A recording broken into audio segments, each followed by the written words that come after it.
So, Levi's vintage clothing. Most of us know it. Some of us love it. Some of us have got rather mixed feelings about it, especially over the last couple of years. But anyway, for those of you who don't know about it, it's the part of Levi Strauss & Co. that build their collection on the company's pretty long history.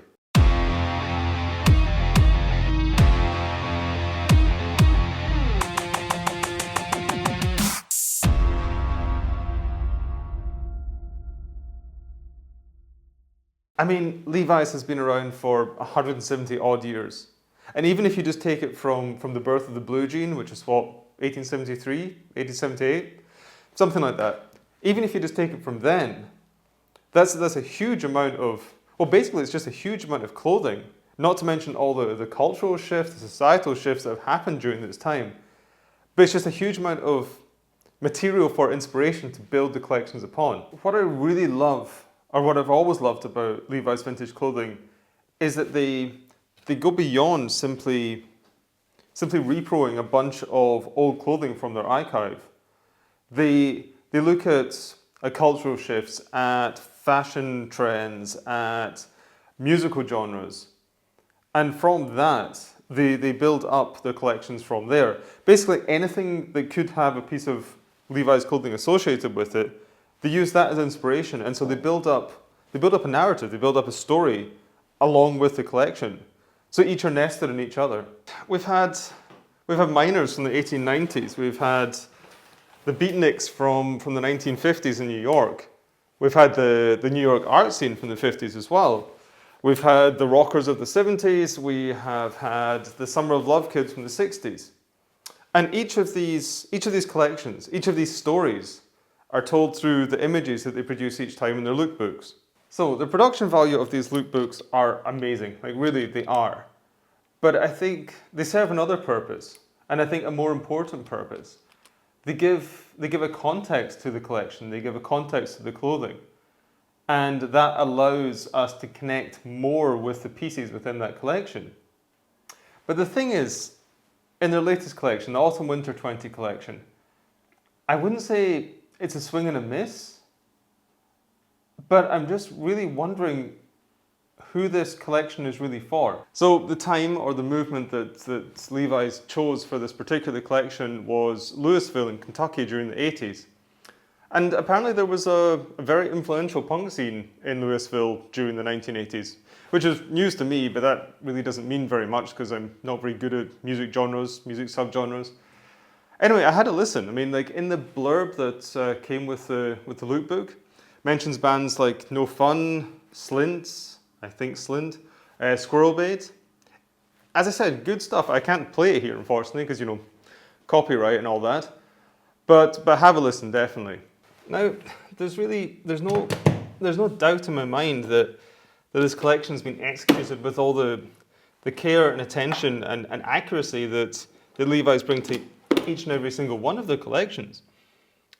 And I believe that the imagery shown, or the imagery shown in the lookbook accurately portrays these times.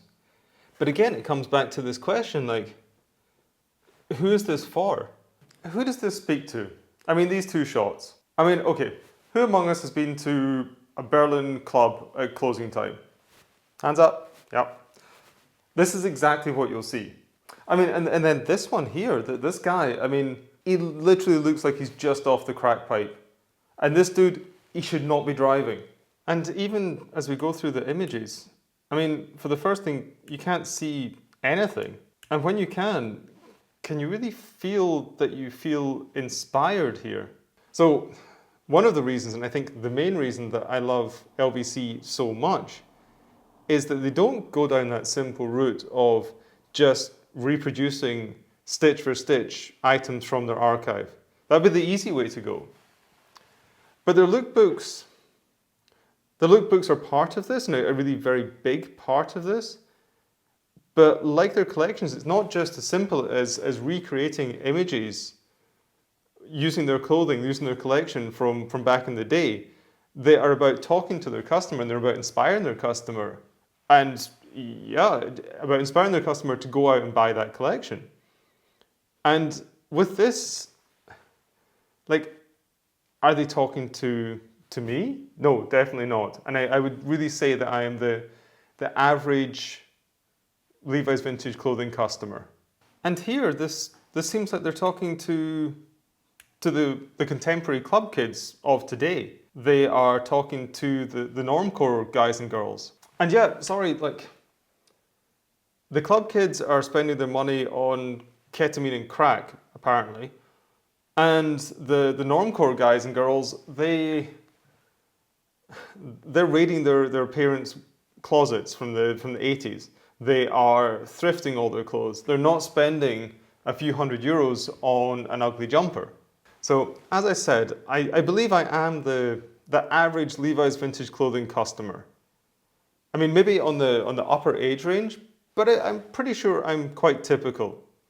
And these images, and I'm sure for the rest of my contemporaries, these images are going to be a bit of a turn-off. It's too close to the current cultural youth aesthetic that exists now, is prevalent now. I mean, maybe Levi's are wanting to target that market, but I'm just not too sure if they're going to be able to do that. It's too much of a jump. I'm not too sure if this is even going to register on their radars. Okay, I know this is sounding like really, really negative. And I think I've been ragging on this a little bit too much, because there are some super, super nice pieces in the collection. I mean, jeans-wise, they have this 1984 in raw. It's a great drain pipe fit, and then also in black, same fit, a little bit washed down with an unfinished hem. And yeah, if washes are your thing, they've got some great solid washes in this collection too. And yeah, print-wise, I mean, like, t-shirts, the prints in their t-shirts are the strongest that I've seen in a long time from Levi's. We've got some pretty strong color block items in this collection as well. It's perfect for the season, it's perfect for layering. And I think it's something we're going to be seeing much, much more of, these like strong colors layered up. I think we're going to be seeing much more of that in the coming season. And to go along with that, they have some absolutely sick statement pieces. I mean, just look at this Type 3 with the bat print. I mean, you really can't say anything but that is cool. And that feeds into the rest of the collection with this whole sort of spiderweb thing they've got going on, and the print t-shirts as well. And then you've got this absolutely incredible purple Type 3 suede jacket. I mean, it's an absolutely impossible wear unless you're a pimp in the 70s. But it's amazing nonetheless. Right, I mean, having talked this through with you guys, and having gathered my thoughts on it a little bit more, I can honestly say I don't know how Levi's would have done it any differently. They've picked a period of time within the brand's history. They have created a collection of that narrative from that part of the brand's history. And they have illustrated that narrative through the images in their lookbook. My reaction simply stems from the fact that I don't vibe with that aesthetic. It wasn't something that I was aware of. It wasn't something that I identify with in the slightest. And for me then, I identify this as a much more contemporary aesthetic. And that is certainly something that I do not feel that I'm a part of.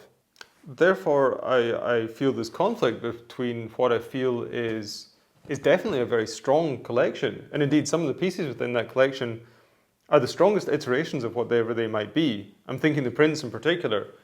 I think they're the strongest that have come out in a long time from Levi's and are actually going to talk to their customers. But I just don't identify, I don't like the way it's portrayed. I mean, this is just one man's opinion alone, mine. This is just my personal feelings towards this. I would love to know what you guys think of it. Were you aware of this scene? What do you think of the aesthetic?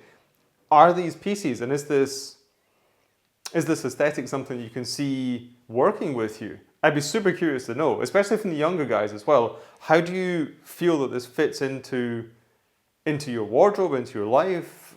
Yeah, let me know in the comments below. And to Paul and all the other guys at Levi's Vintage Clothing, like I'm sorry to give you shit on this, and up until now I have absolutely loved everything you guys have done. I just thought this was an interesting discussion to open up. And I hope you're cool with that. Please don't take me off your mailing list. Guys, I really would be super curious to hear your thoughts, because I've not actually discussed this with too many people. What I'm going to do is I'm going to put this lookbook up on the website. I'm going to put a link down below to that. And yeah, let me know your thoughts down in the comments. If you've enjoyed this video and if you're not already, if you could consider subscribing, that would be awesome. And one of those thumbs up, it really does help out the channel. It works the YouTube algorithm magic. If you've liked this and you want to know when I'm about to drop another video, or when I've dropped another video, should I say, you can hit that bell notification icon. Also, down below in the description, there's the link to our social media and all that other good stuff. And guys, thank you very much for tuning in. I've been Matt Wilson, this is CRD, and I'm going to see you in the next vlog.